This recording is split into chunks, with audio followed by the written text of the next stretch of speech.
Good morning. My name is Esther Lapian, and I will be teaching a course in the spring semester at Schechter called Rabbis' Lives, Rabbis' Wives. How often is a man obligated to fulfill his conjugal obligations to his wife? So opens a Mishnaic discussion in Masechet Ketubot. If you're an independent businessman, it's X amount of days. If you're a day laborer, a different time span is stipulated. And what if you're a Talmud scholar? The Gemara proceeds to ask. Well, then it's about 2 to 3 months with the wife's permission. What is this odd and slightly embarrassing discussion doing on the pages of the Mishnah and Gemara? The rabbis of the Second Temple period were in the throes of developing a legal system intended to encompass all walks of life. Thus, they allowed themselves to enter the most intimate spheres of human relationships. Not only did they regulate the marketplace and the boardroom, so to speak, but they also regulated the kitchen and the bedroom.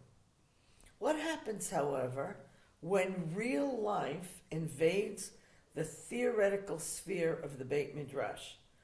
What happens when lore, L-O-R-E, clashes with law, L-A-W? This is where our aggadic stories come in. Embedded in the Mishnaic discussion quoted above is a mini-story about a man named Rav Rachumi, Rachum meaning merciful, who forgot to be merciful to his wife and his family. Pulled by his passionate love of learning, he refused to leave the Beit Midrash on Yom Kippur, the holiest of days, the day when everyone leaves the Beit Midrash for home. The Talmud goes on to describe the tragic events that ensued as a result of Rachumi's fateful decision. In the midst of a discussion on the laws of charity, we read about Mar Ukva, a prominent first-generation Amora who walked through the market at the end of a long day of learning with his wife. We are told that it was Mar Ukva's daily practice to place a small amount of money at the entrance of the Beit Midrash so that poor people could avail themselves in secret. And yet, when they were both forced to walk across a bed of hot coals, it's Mar Ukva's feet that are seared, while his wife comes out unscathed. Mar Ukva reacts with shock and deep despair. How could this happen to me, a scholar who devoted his day and night to Torah studies? How indeed? For the answer, stay tuned. Thus we read both nomis and narrative on the very same page of the Talmud, both legal discussion and aggadic story.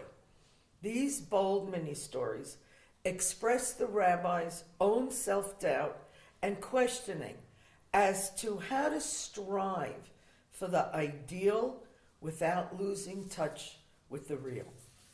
In this course, we will read mini-stories that deal with the rabbi's relationship to their daughters, their sons, their students, and their wives.